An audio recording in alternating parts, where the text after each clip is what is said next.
기도하고 찬양드리겠습니다. 하나님 아버지, 은혜를 감사합니다. 한 주간도 주의 은혜로 이끌어주시고 오늘도 이 저녁에 또 주일 예배로 모여서 하나님 예배합니다. 영상으로 또 함께 예배하는 성도들 어느 곳에 있든지 하나님 마음을 같이 하여 주를 예배하는 시간 되게 합니다. 예수님 이름으로 기도합니다.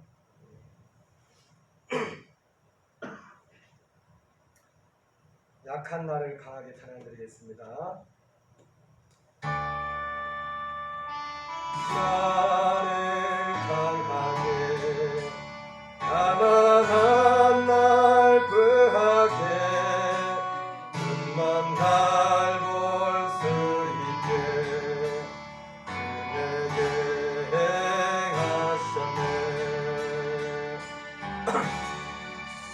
호산나 호산나 지금 날 아느냐. 호산나 호산나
예수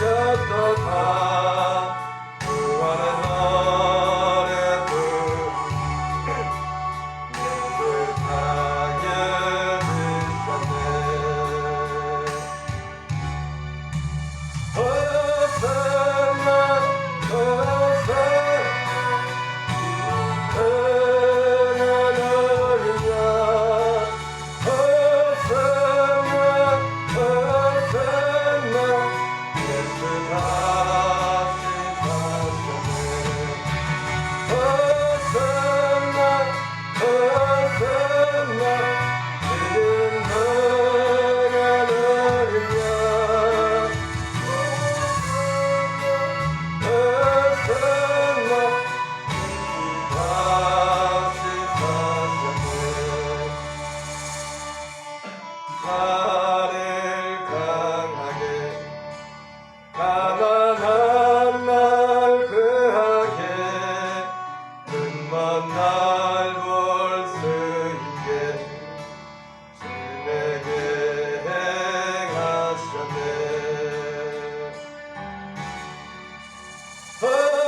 강함 드시네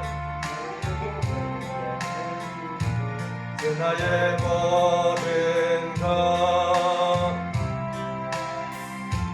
주 안에 있는 보물을 나는 포기할 수 없네 주 나의 모든 것 예수 양천기 아닌데 예수 어린 양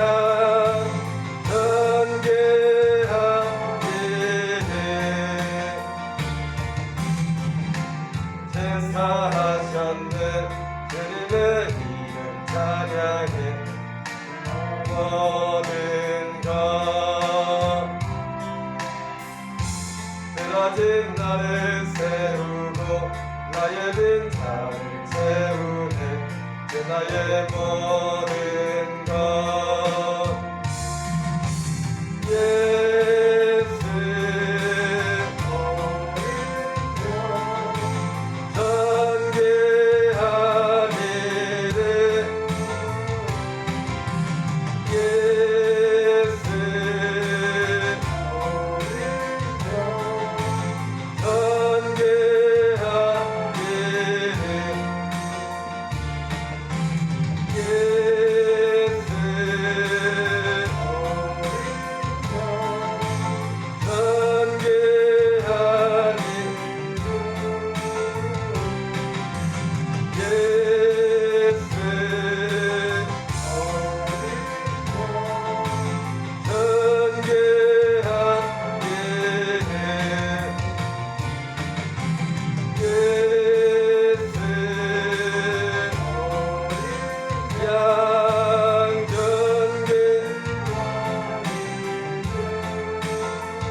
아침 안개 눈앞가리들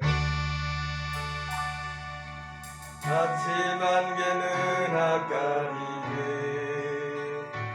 나의 약한 믿음의 심사일 때 주의 음성 아무것도 염려하지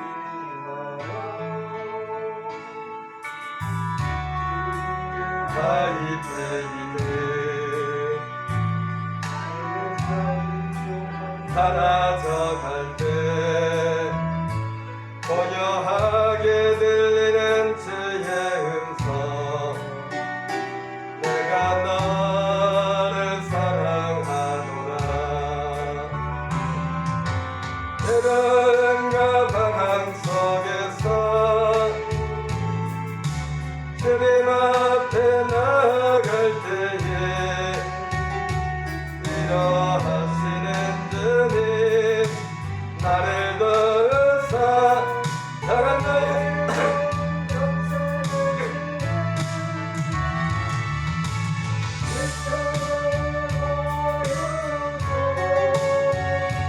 주의 크신 사랑 알게 하셨네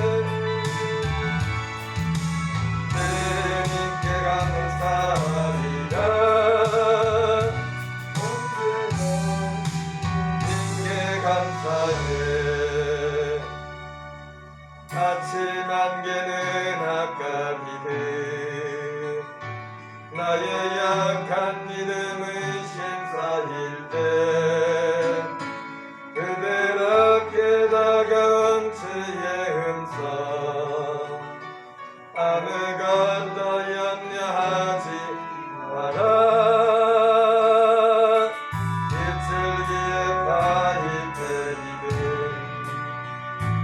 나의 작은 소망 사라져갈 때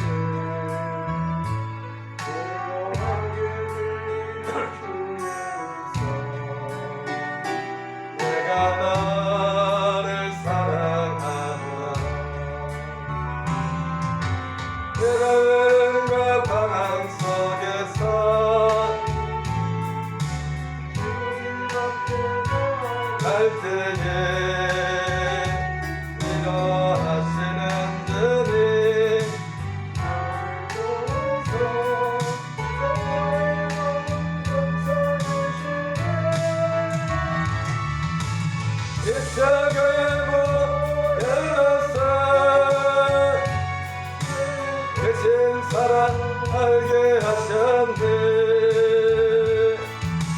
주님께 감사합니다. 언제나 주님께 감사해. 기도하겠습니다. 사랑의 주님 감사합니다. 이 저녁에도 주님을 찬양하고 말씀을 듣길 원합니다. 엔드타임 6번째, 세상을 닮아가는 교회라는 말씀으로 제목으로 말씀을 들을 때 이곳에 함께한 성도들이라, 영상으로 혹시 예배하는 성도들이라 하나님 한마음으로 말씀을 받고 하나님 전심으로 있는 곳에서 기도할 수 있는 은혜를 허락하여 주시옵소서. 예수님 이름으로 기도합니다. 오늘은 이 시간에는 엔드타임 6번째, 세상을 닮아가는 교회라는 제목의 말씀을 듣겠습니다.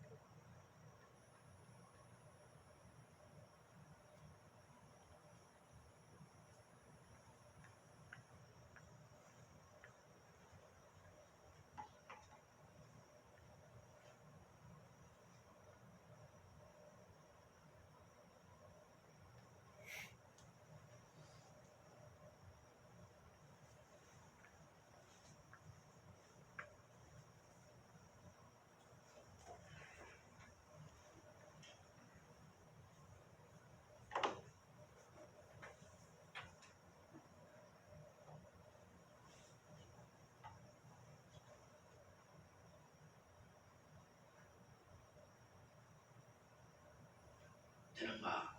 이 주제이죠. 결국은 전쟁에 대한 이야기를 하고 있는 것입니다. 전쟁. 근데 우리가 큰 틀에서 좀 볼 필요가 있다. 그런 생각이에요. 2차 대전 때 일본이 세계 각처에서 전쟁을 벌였습니다. 필리핀에 가서도 전쟁을 하고 사이판에 가서도 전쟁을 했습니다.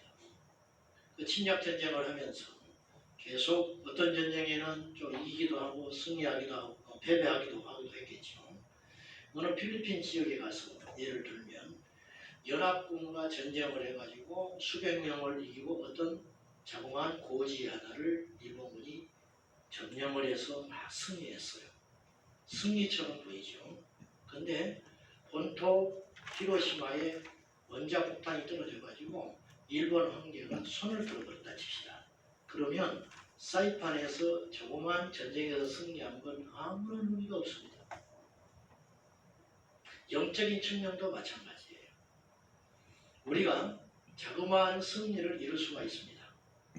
이웃에 전도하면서 그 사람의 영혼을 위해서 몇 년 동안 접촉을 하고 기도하다가 마침내 그 사람이 어느 날 예수를 믿게 됐다든지, 안 믿는 형제가 부부간에 불화가 생겨가지고 사내 못 사내 맨날 그랬는데 어느 날 이 가정이 예수를 믿고 하나가 되어가지고 저희들과 함께 영적으로 대화하는 수준이 됐다든지, 정말로 기가 막히게 좋은 일이죠.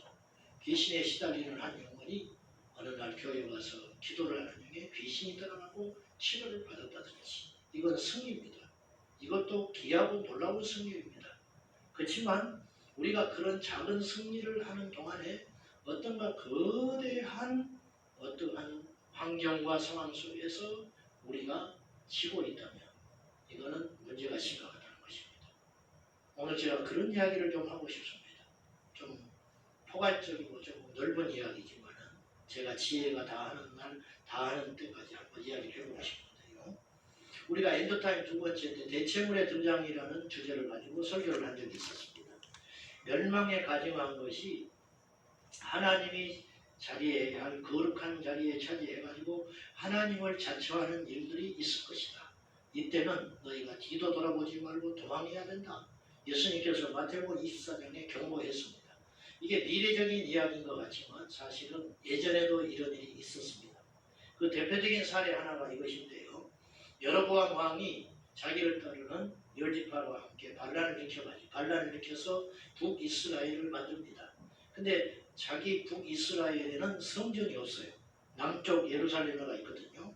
그래서 여로보암이 민심을 수습하기 위해서 어떻게 했냐면 베델과 단이라는 곳에 가짜 이사성전을 2개를 지어놓고 그 가운데 금송아지 우상을 만들어 놓고 안식일을 지키며 절기를 지키겠습니다.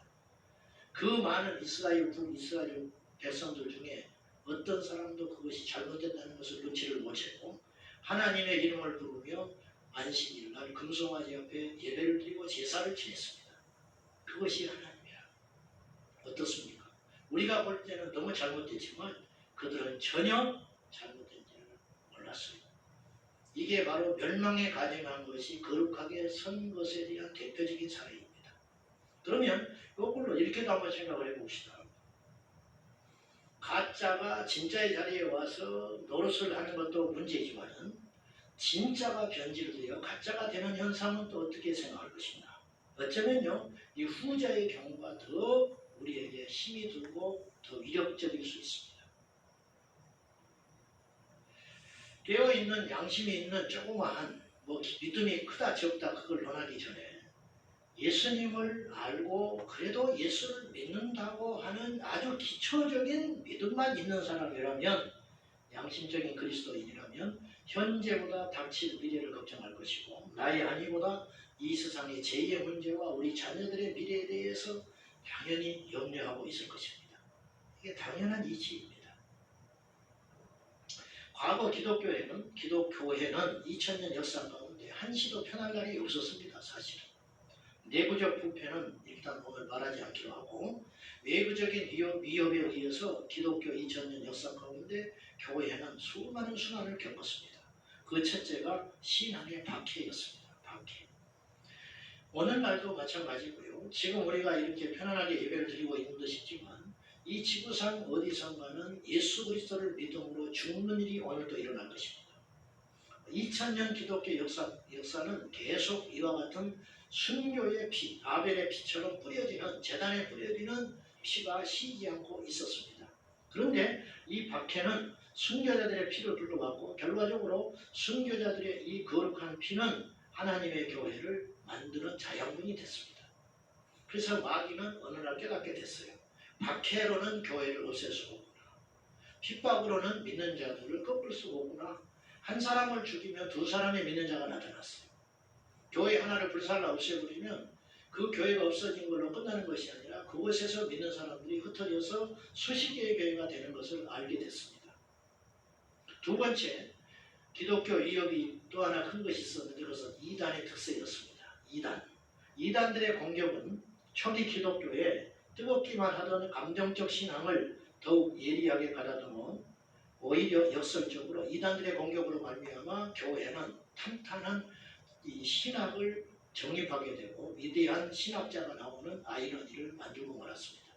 그래서 마귀는 이제 더 이상 이런 방법으로 우리를 공격하지 않습니다.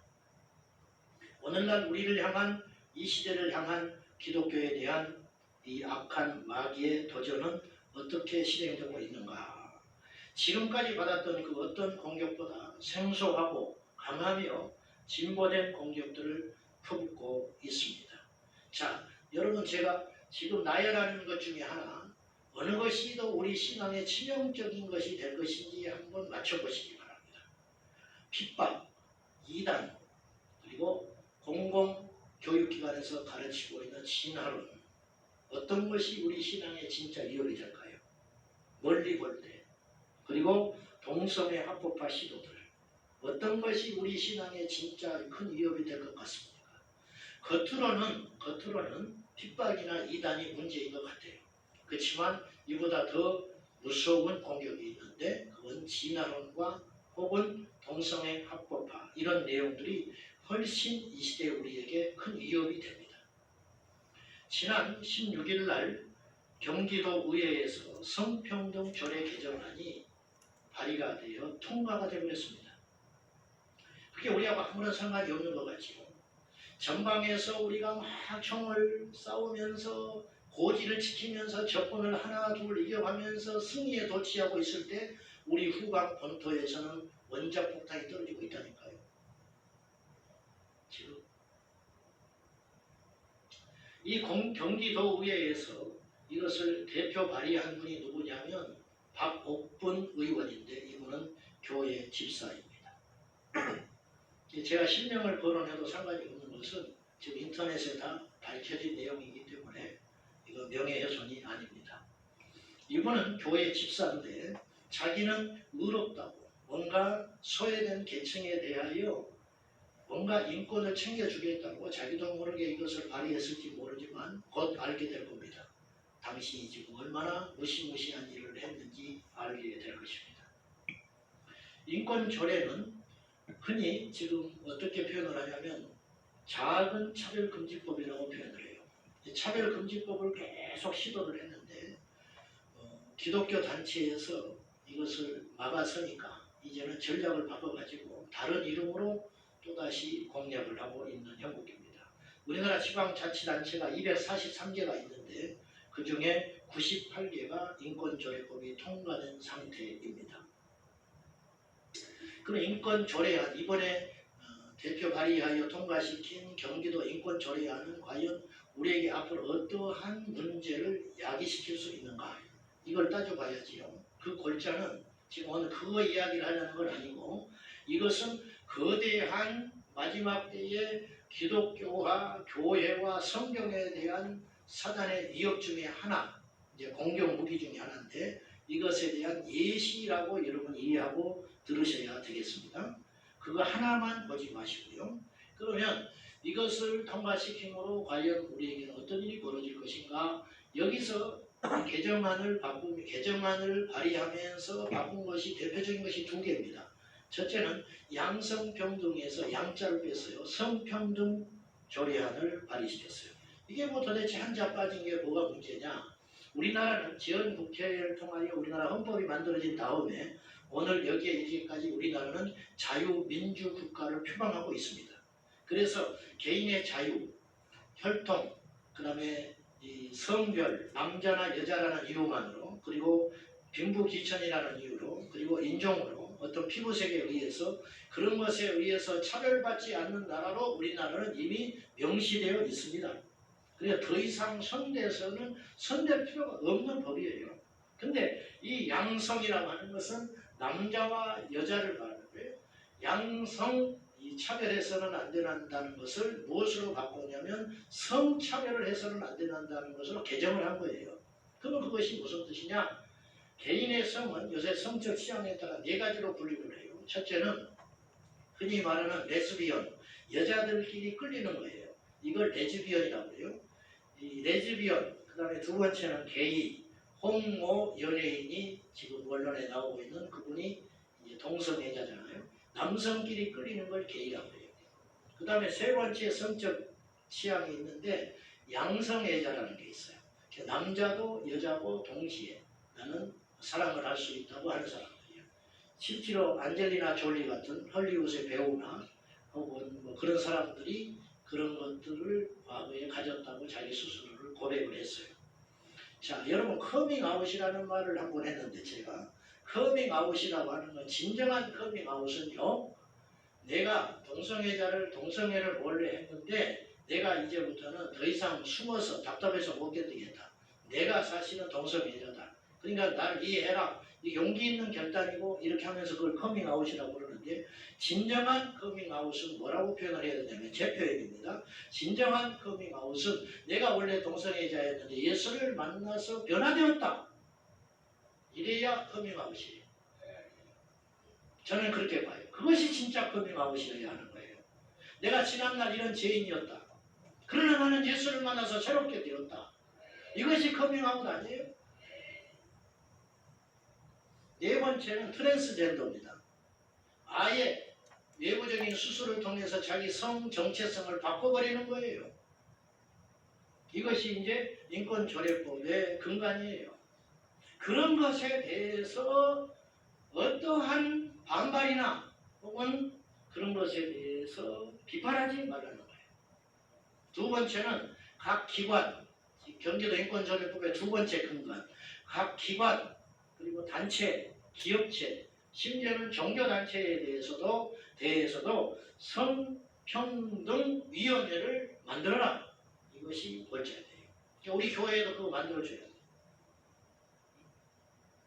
이것은. 자, 여러분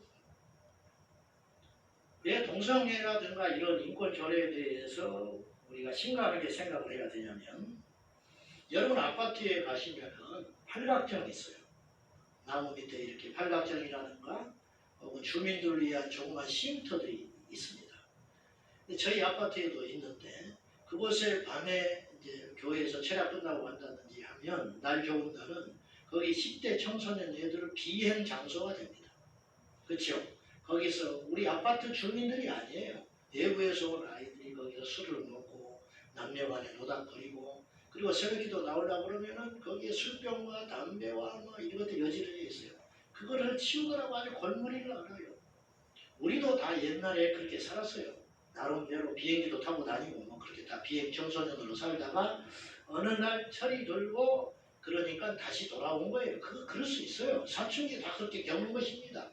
문제는 우리가 그것을 봤을 때 이놈들 이렇게 하면 안 되지. 그러면 아이고 죄송합니다. 혹은 부끄러워하고 이런 사회가 정상적인 사회인 거예요. 그렇잖아요. 그리고 여기서 문제가 생기면 경찰이 와서 이렇게 해가지고 어떤 애들을 또 계도하고 그렇게 해야 이게 정상적인 사회 아닙니까? 근데 이제 쉽게 말하면 인권법이나 동성애가 어째서 문제가 되냐면 그거를 꾸짖었어요. 왜 여기서 술 먹고 말이지 젊은 애들이 철없이 이러면 되냐? 빨리빨리 집에 들어가야지. 엄마 아빠 걱정하는데 그러면 경찰이 와. 그들이 신고를 해. 그러면 누구를 잡아가냐면 잔소리하는 나를 잡아가는 거예요. 응?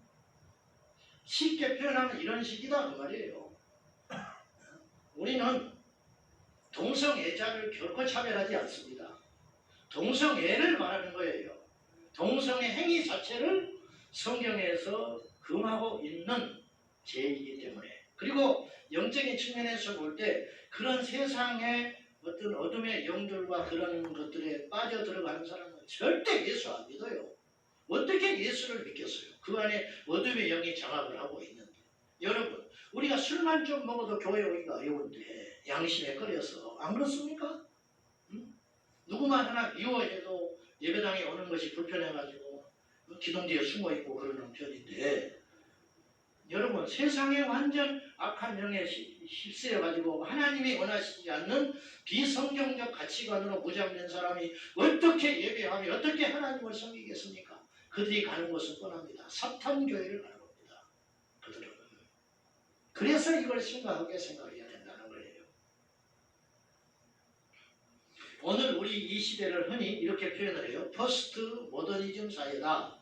현대주의 이후다. 이런 말이에요. 우리나라 한글로 번역을 한다면 일단 현대화라고 표현을 해봅시다. 제가 현대화. 오늘날 우리는 현대화된 사회에 살고 있어요.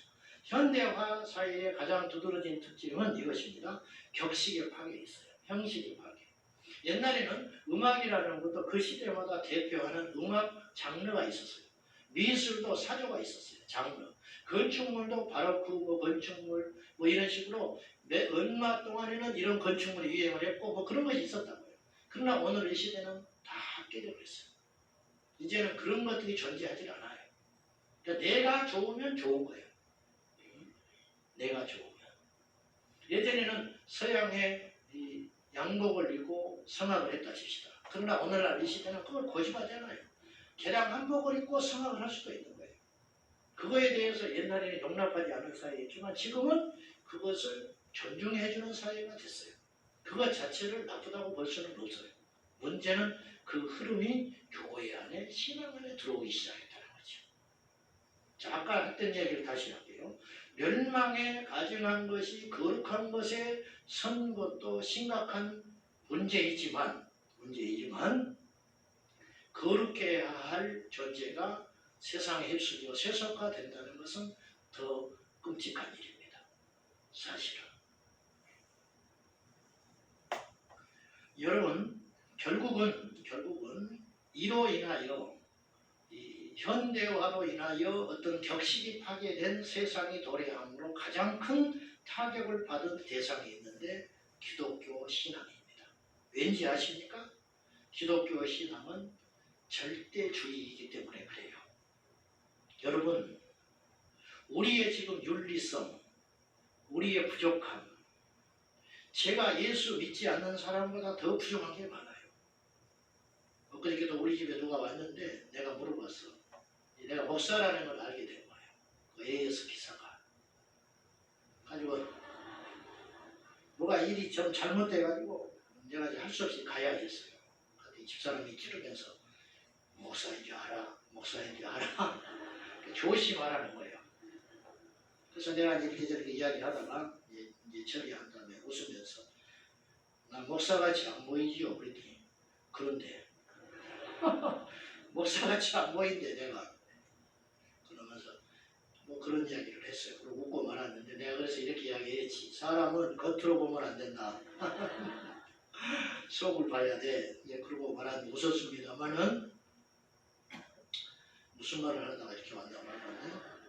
우리가 그렇게 부정한 게 많아요. 저부터서 가야 할 길이 멀어. 그렇지만 그것과 상관없이 우리가 하나 분명히 알아야 할 것은 진리는 우리 안에 있어요. 우리가 맞아요. 이제 이 소리 때문에 우리가 욕을 먹는 거예요. 네 꼬라지도 모르면서 그런 말 한다고.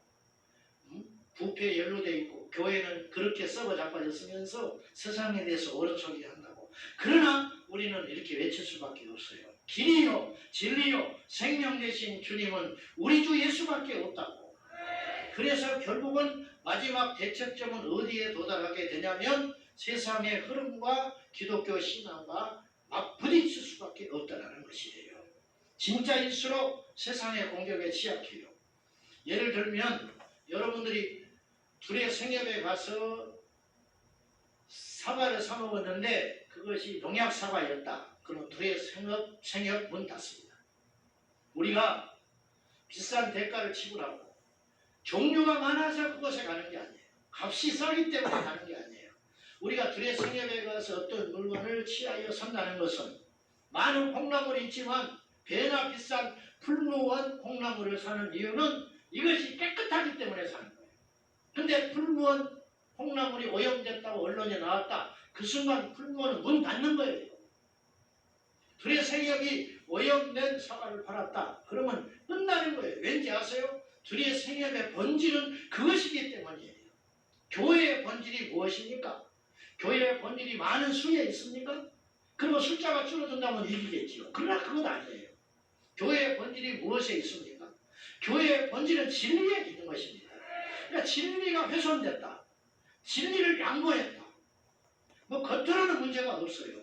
그렇지만 그 부분이 오염되기 시작했다면 교회는 끝장 나버리는 거예요. 오늘 본문을 한번 보십시오.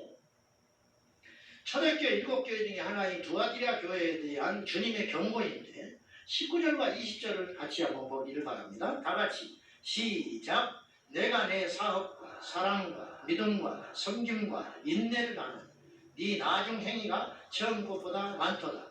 그러나 내게 책망할 일이 있노라. 자칭 선지자라 하는 여자 이스벨을 내가 용납함이니 그가 내 종들을 가르쳐 깨어 행음하게 하고 우상의 제물을 먹게 하는도다.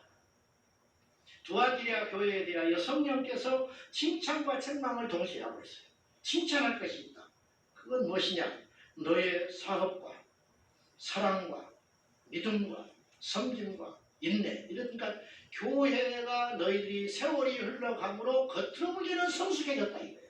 사랑도 깊어지고 인격도 커지고 섬김의 어떠한 그 분량도 커지고 그런 것이 처음보다 점점점 좋아졌다.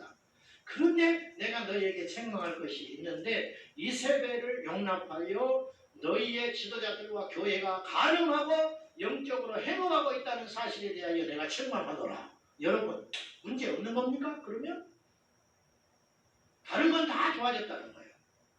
숫자도 많아지고 주변의 칭찬도 듣고 교회가 인격적으로도 성장했다는 거예요. 근데 한 가지가 문제예요. 그건 뭐냐? 가늠하고 있다. 영적으로 퇴색했다. 그럼 두아디라 교회는 하나님 앞에 칭찬받는 교회입니까? 천만에 그렇지 않습니다. 이건 정말로 역겨운 현상이 일어나고 있는 것입니다. 오늘 우리가 눈치채지도 못한 채 이러한 세상의 흐름과 유행에 현대화의 물결 속에 세속화에 물들어가지고 교회가 세상을 닮아가고 있지는 않는가. 이걸 봐야 된다는 거예요. 이슬람, 다원주의, 이단, 동성애, 공산주의, 자본주의, 자유주의, 신신학 진화론 등등 헤아릴 수 없는 많은 이슈들과 사상과 철학들이 결국은 각기 다른 모습으로 뭔가를 추구해 가는 것이지만 마지막 대척점은 결국은 교회와 성경에 맞닥뜨리게 되는 거예요. 이들은 서로 연결되어 있어요. 이들은 서로 연결되어 있어요. 결국 현대화된 사회를 통해 마귀는 반대를 통하여 우리를 공격하고 있는 것이 아니고 이건 이미 재미를 보지를 못했고 오히려 교회를 더 강화시킨다는 것을 깨달았기 때문에 반대나 위협의 전술은 이제는 버리고 있다고 봐요. 그럼 마귀는 무엇을 하고 있느냐? 유혹과 왜곡과 변질을 통하여 공격하고 있다는 것인데 이는 우리에게 더더욱 치명적인 것입니다. 제가 예를 들어 볼게요. 여러분 중국 선교가 어려울 것 같아요? 일본 선교가 어려울 것 같아요? 내가 이렇게 말하니까 답을 말하는 것이지 겉으로는 중국이 훨씬 어려워요. 중국은 전도가 금지된 국가입니다. 그래서 길에 가서 노방전도하면 공안한테 잡혀가요. 우리가 가서 전도하면. 외국인이 내국인에게 복음 못 전하게 되어 있는 나라가 중국입니다. 즉 중국은 예수 금지 국가입니다. 일단 근데 일본은 노방에 가서 전도를 해도 잡혀갈 일이 없습니다. 일본 사람들은 이렇게 이야기합니다. 중국에 가서 복음을 전하면 여기서 불법이라고 말을 하고 일본 동경 시내에 가서 복음을 전하면 일본 사람들은 뭐라고 말을 하냐면 우리는 예수가 필요 없다 이렇게 이야기해요. 그러면 결국은 어디가 더 결과적으로 복음 전하기는 쉬울지 모르지만 열매를 거둬들일 확률은 너무 높다는 것이 그 증거가 어디에 있느냐? 중국은 아시다시피 십자가를 내리고 교회를 문 닫게 하고 지금 무수히 많은 핍박들이 중국에서 진행되고 있어요. 그렇지만 중국 교회는 더 성장하고 있습니다. 이것이 우리에게 이야기하는 바가 뭐예요? 지금 한국 사회는 복음 전하는 게 자유로운 국가고 하루가 멀다 하고 주변에 교회들이 일어났다 없어졌다 하지만 기독교인들은 뚫고 있습니다. 무엇을 말하는 것입니까 지금? 절대로 핍박과 환난은 우리 신앙의 근본 뿌리를 없앨 수 없지만 세속화는 우리 이 시대 우리 신앙의 가장 큰 적이라는 것을 우리가 깨달아 알아야 됩니다. 이 시대 현대인들은 기독교 진리를 더 이상 절대 필요한 가치로 여기거나 혹은 대단한 충격적인 진리로 받아들일 마음의 여유가 없어졌습니다. 그래서 전도지를 주면 던져버리는 것입니다. 그러면 그 자리를 대신한 것들이 너무 많아졌기 때문이에요. 약 10여 년 전에 어떤 노총각 청년하고 제가 이야기를 하다가 얘가 이런 말을 하더라고요. 자기는 무인도에 가서 혼자 살 수도 있대요. 결혼 안 하고 혼자 살 수도 있대. 무인도에 가서. 그 대신 두 개가 충족돼야 된대.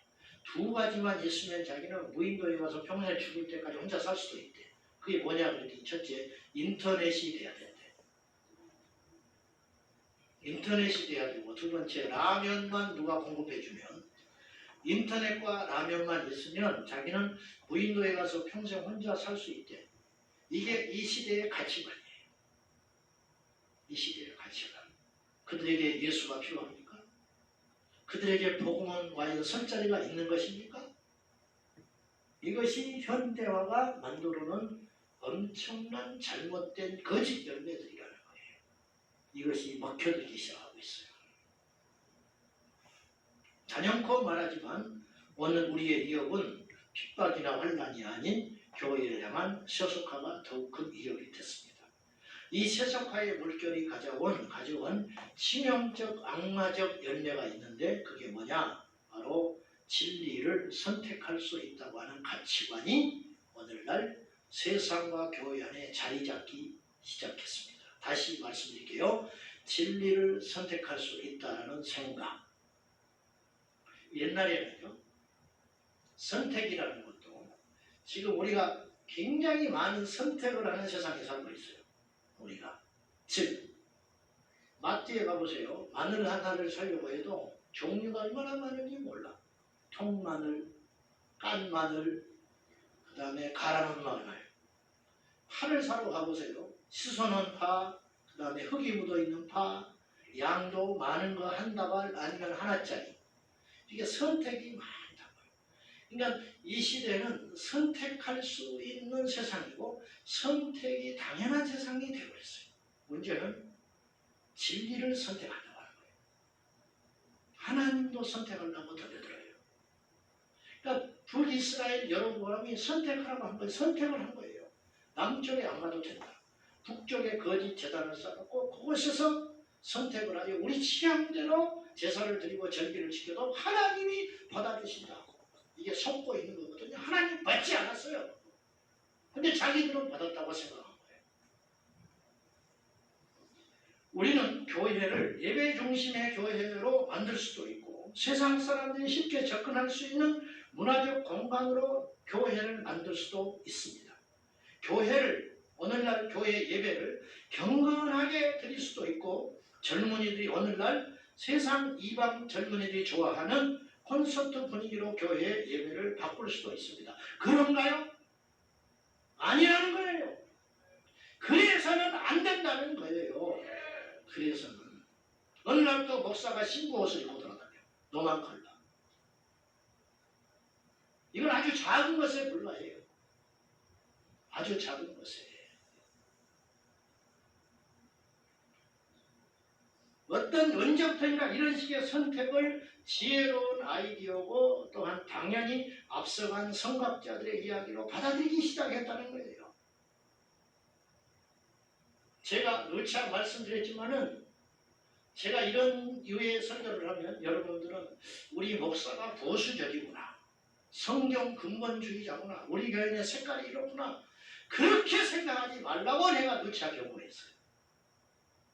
그건 어떤 개인의 취향이나 교단의 신학적 흐름이나 이 시대의 어떤 영적인 흐름이 결코 아니고 본질에 대한 문제라는 것이에요.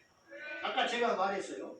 아까도 제가 말했다시피 결국은 진짜일수록 공격을 받을 공산이 크다. 진짜일수록. 우리 교회 옆에 사찰이 있는데 이를테면 성탄절날을 맞이하여 그 사찰에서 프랜카드를 걸어줬어. 축 아기 예수 탄생. 기분 나빠요. 그냥 별로 기분 나빠. 그치만 그거 뭐 붙여놓은 걸 띄어갖고 어떡하고요. 참 별사람이 다 있네. 그리고 많은 거예요. 그런데 석가탄신일날 교회에서 프랜카드를 걸어가지고 부처님 오심을 탄생을 축하합니다. 안 된다는 거예요. 그렇게 해서는. 그건 다른 문제라는 거예요. 그것은 근데 언제부터인가 주거니 받거니 하는 상대주의가 교회 안에 진리의 자리를 대신하기 시작했다는 거예요. 이것에 대해서 문제의식이 없이 오히려 그렇게 하는 교회를 포용력이 있고 시대적 감각이 뛰어난 교회처럼 이야기하는 시대가 되어버리고 그런다 하는 것이죠.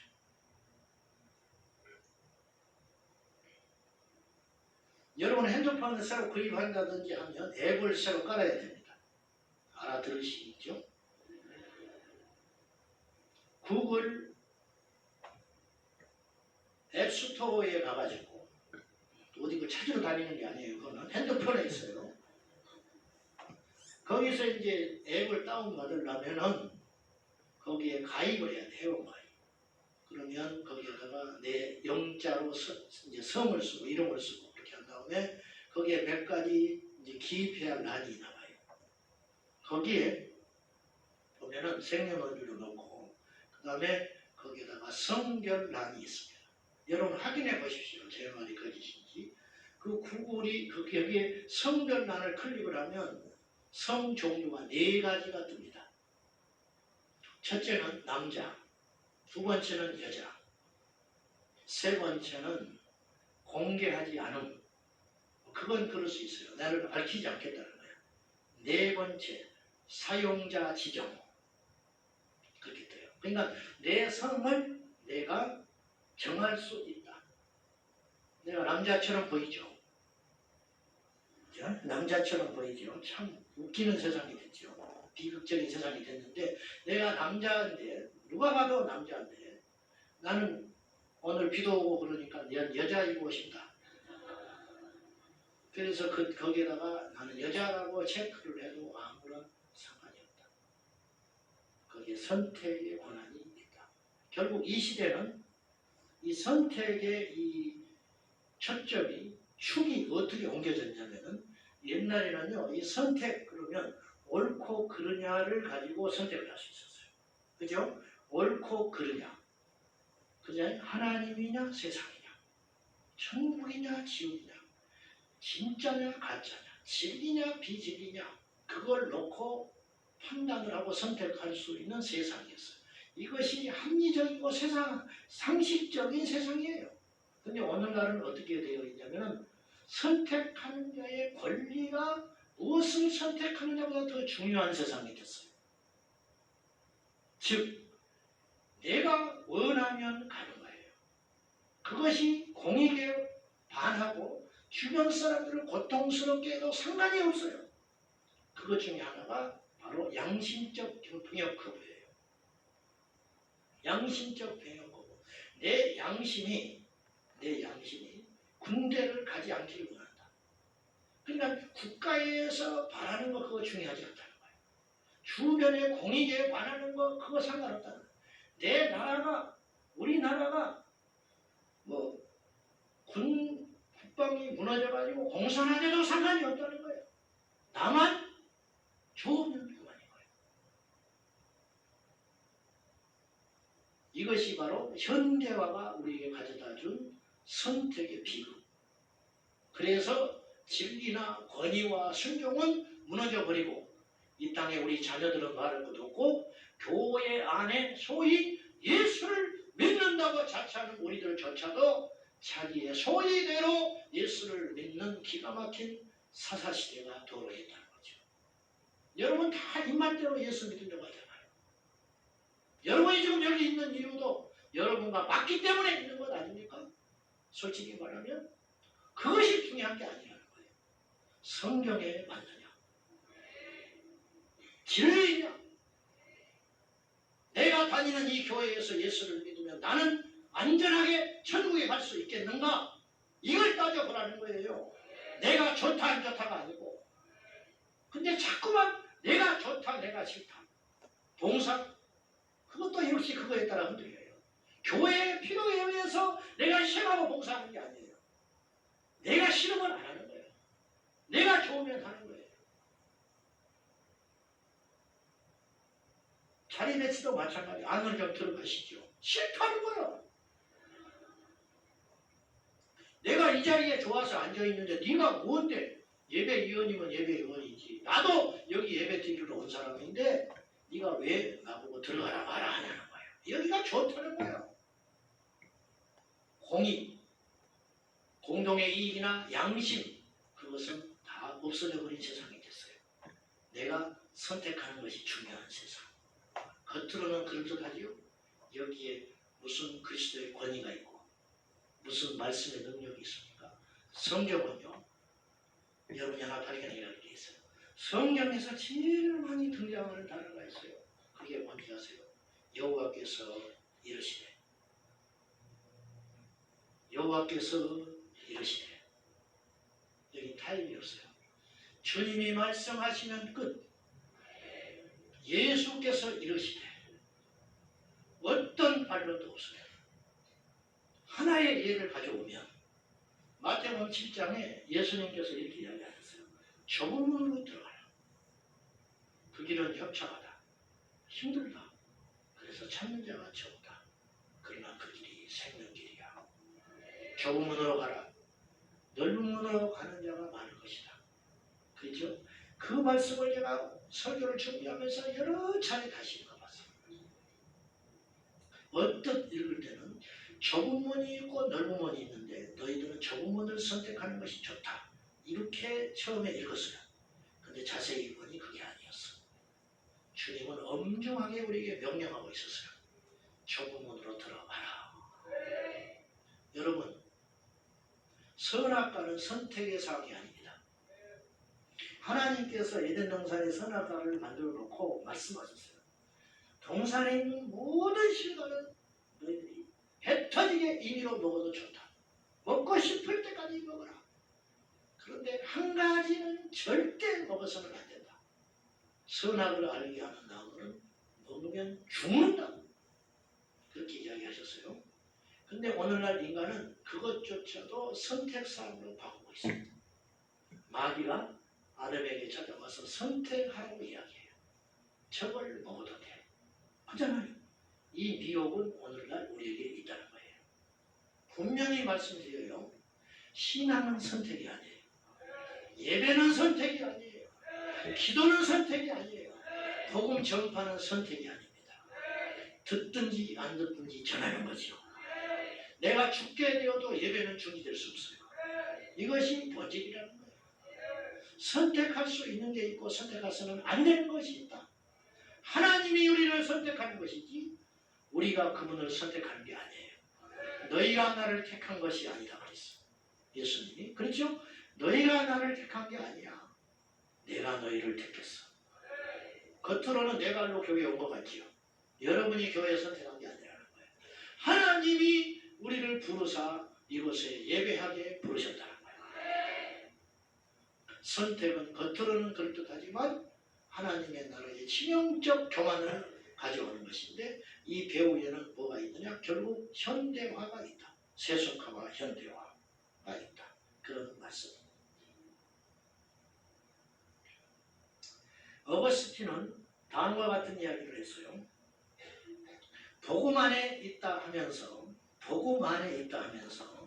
믿고 싶은 것은 믿고 싶지 않으면 안 믿는 여러분들은 그 시대 5세기 때 어거스틴이 이야기한 거예요. 이미 여러분들이 복음 안에 있다고 하면서 믿고 싶은 것만 믿고 싶지 않는 것은 안 믿는 여러분들은 복음이 아니라 여러분 스스로를 믿는 우상에 빠져 있는 것이다.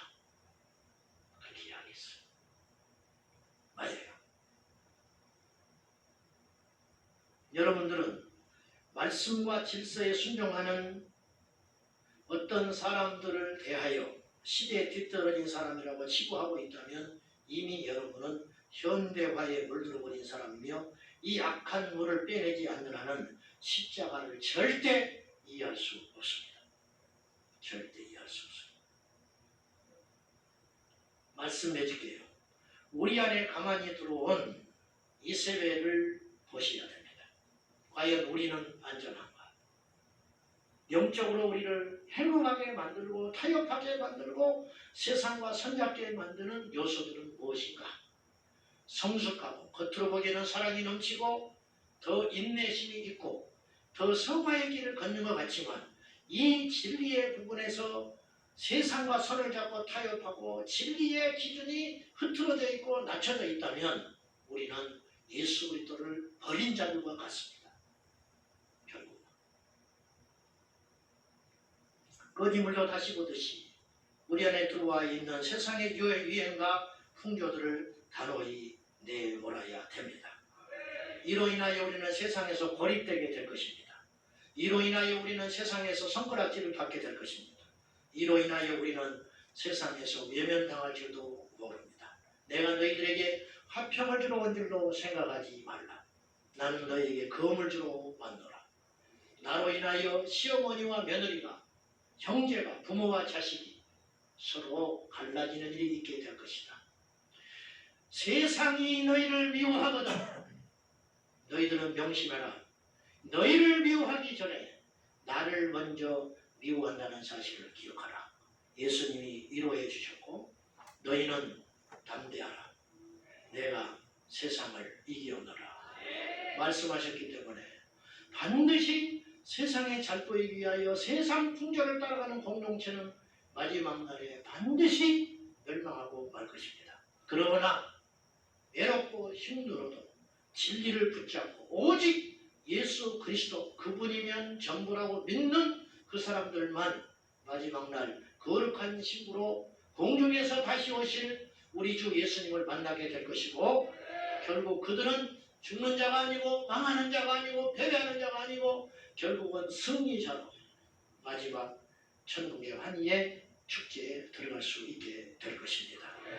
사랑하는 여러분, 우리 안에는 세상의 그 어떤 유혹이나 사상과 비교할 수 없는 오직 본질되시고 진리이신 한 분 예수 그리스도, 그분으로 충분합니다. 기도하겠습니다. 하나님 아버지, 세상에서 고립되어도 좋습니다. 세상에서 무시당해도 좋습니다. 우리는 맞고 그들은 틀리기 때문입니다. 우리는 예수님이 계시기 때문입니다. 주 예수여, 어떤 모략과 어떤 공격과 어떤 핍박을 받아도 절대 포기할 수 없는 예수 그리스도, 그분만을 붙잡고 우리 모두가 나아가게 하여 주시옵소서. 우리 안에 가만히 들어온 이세벨의 영은 없는지 보게 하여 주시고 단호하게 물리치게 하옵소서. 예수님의 이름으로 기도하옵나이다. 아멘. 까까지 뉴스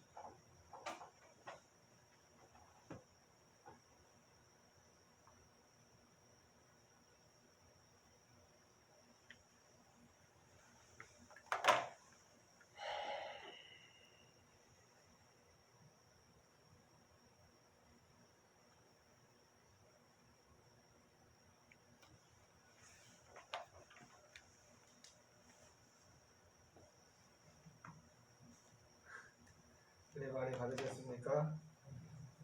딱 한 분이 영상으로 보고 계신데 한 분이 누군지 모르겠네. 유튜브로 보시려고 그러나 한 분이지.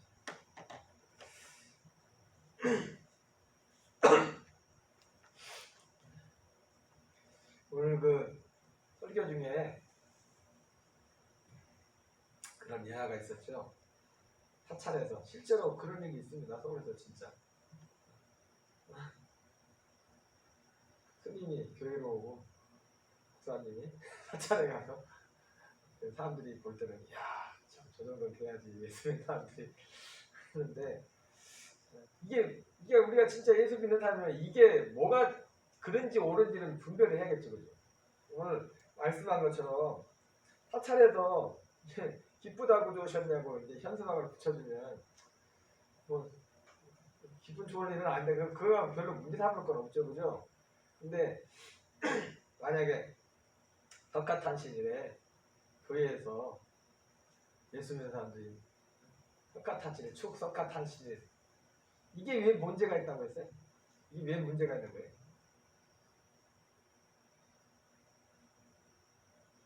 우리가 다른 거는 다 양보할 수 있지만 석가모니하고 예수님하고 비교할 수가 없어요. 석가모니는 사람이라고. 예수님은 하나님이고 구원자시고 창조주시고,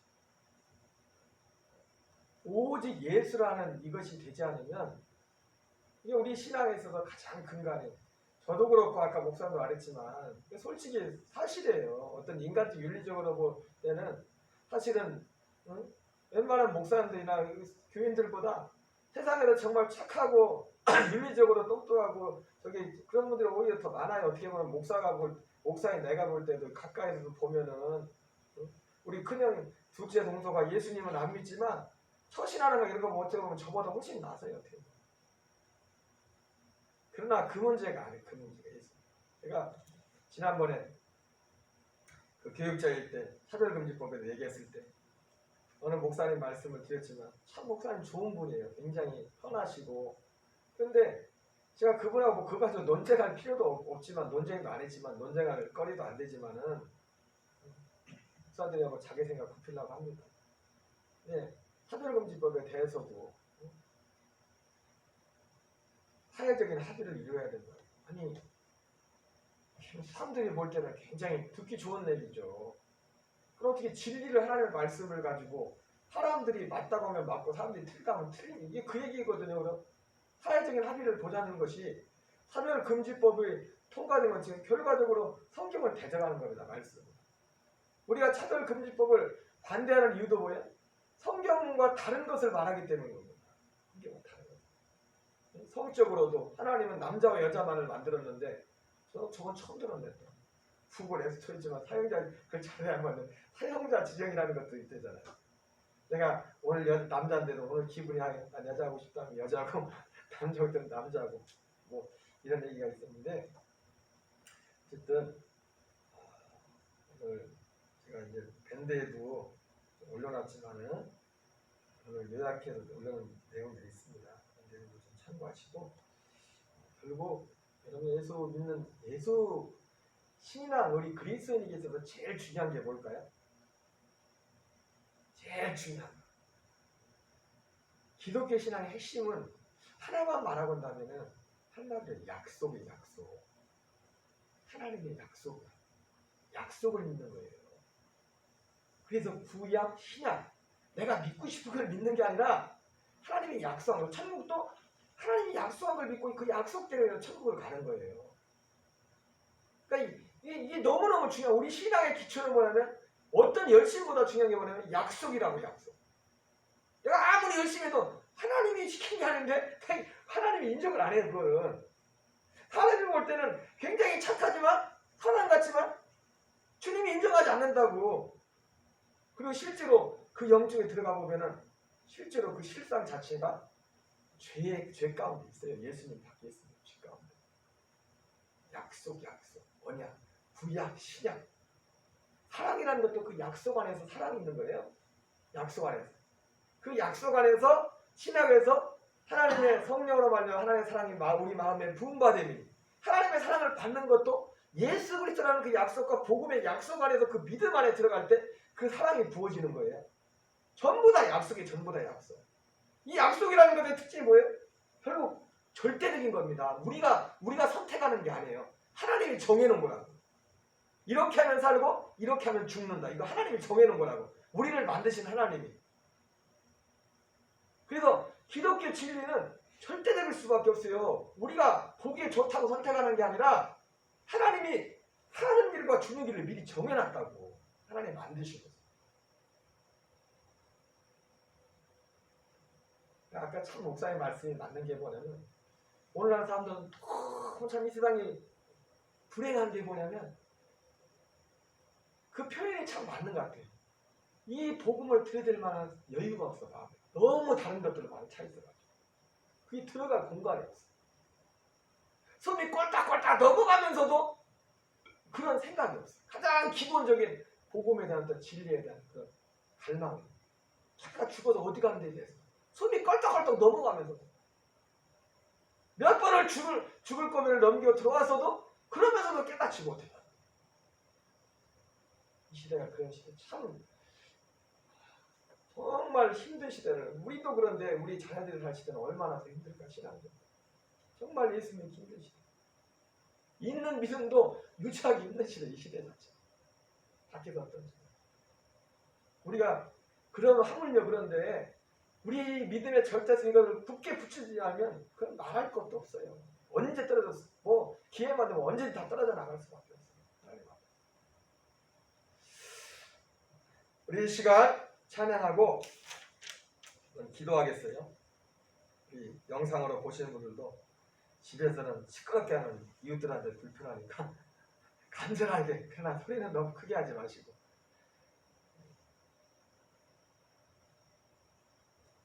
아침 안개 누나까지든 아침 안개 누나까지든 나의 약한 믿음을 심사일 때 그들에게 다가온 주의 음성 아무것도 염려하지 마라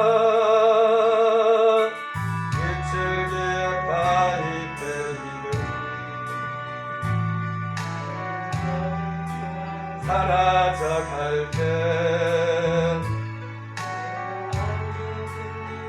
주의 음성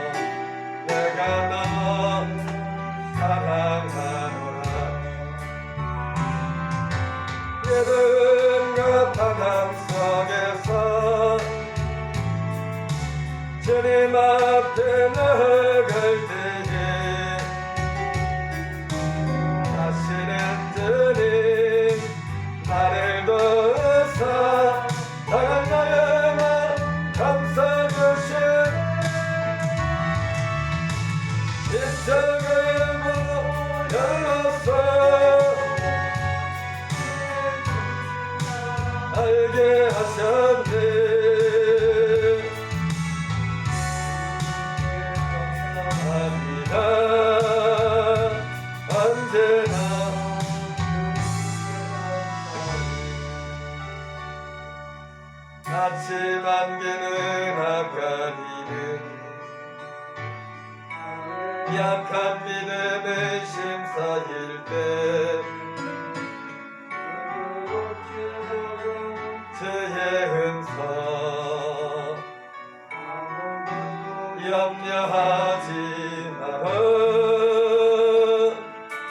입줄기에 바위패이는 나의 작은 섬 사라져갈 때 고요하게 들리는 주의 음성 내가 너를 사랑하노라 때로움과 방황 속에서 나아갈 때에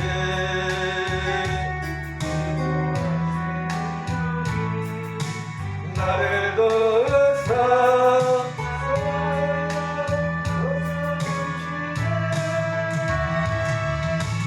십자가의 문 열어서 대신 사랑 알게 하시네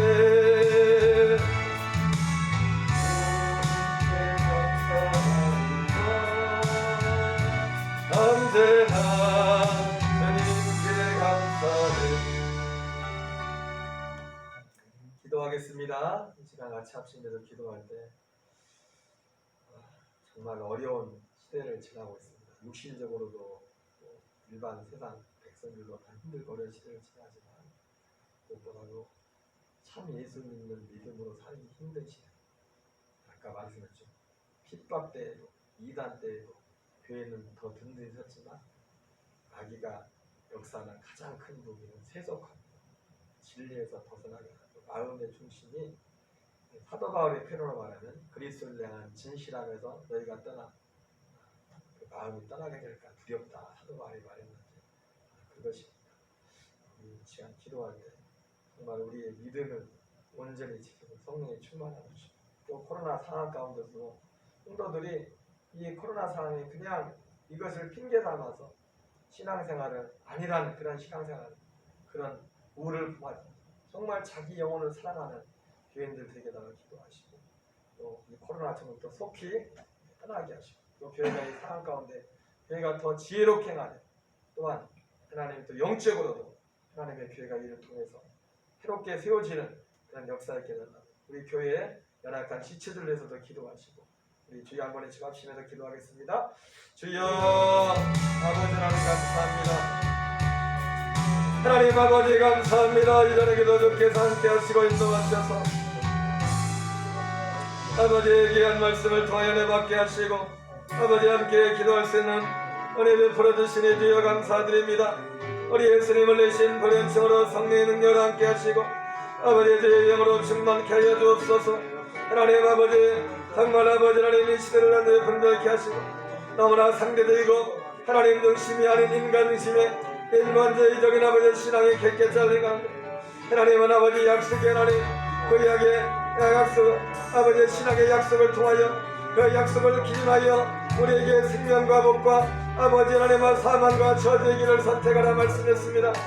하나님 아버지 주님의 약속은 우리의 마음대로 바꿀 수가 없고 주님의 진리의 마음속으로 변개할 수 없습니다. 하나님 아버지 우리 모든 교회들의 이 땅에서 네 주님의 진리 가운데로 아버지의 약속 안으로 들어올 수 있도록 도와주옵소서. 하나님이여 도와주시고 인도하시옵소서. 드디어 코로나19 상황에 하나님은 백성들이 어려운 가운데서 하나님 무엇보다도 아버지의 교회 아니란 것을 가버려야 하는 아버지의 의도적인 아버지여 교회를 향한 공격들과 아버지 혼합된 상황 가운데서 하나님 교회가 나가려는 가운데 있습니다.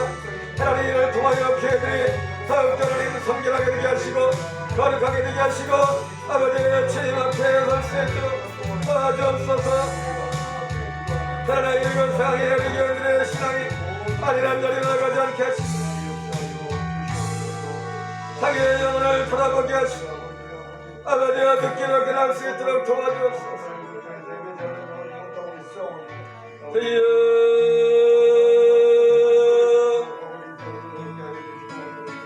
아버지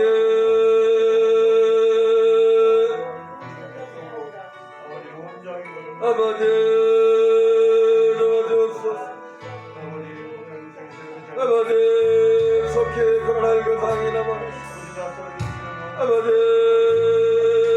또 아버지 내 고통을 이겨낼 수 도와주옵소서. 하나님 도와주옵소서. 아버지 불쌍히 주옵소서. 아버지 긍휼히 여주옵소서. 의연이 넘치는 은혜를 불쌍히 주시옵소서. 하나님 우리 집사님들 권사님 전사님 우리 교우들 깨닫게 어린 아들들까지 영원들을 붙잡아주옵소서. 아버지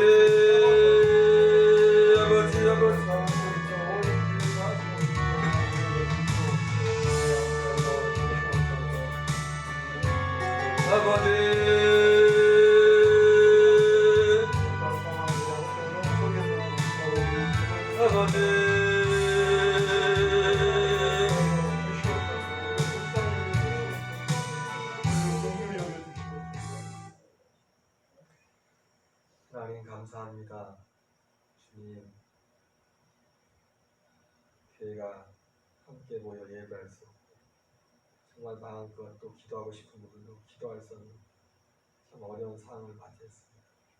또 나라는 나라대로 백성은 백성들대로 여러 가지 어려운 가운데 직면해 있습니다. 주님, 먼저 우리가 겸손히 주님 앞에 엎드립니다. 우리의 허물과 죄악을 주님 앞에 고백합니다. 교회의 허물과 죄악을 주님 앞에 고백합니다.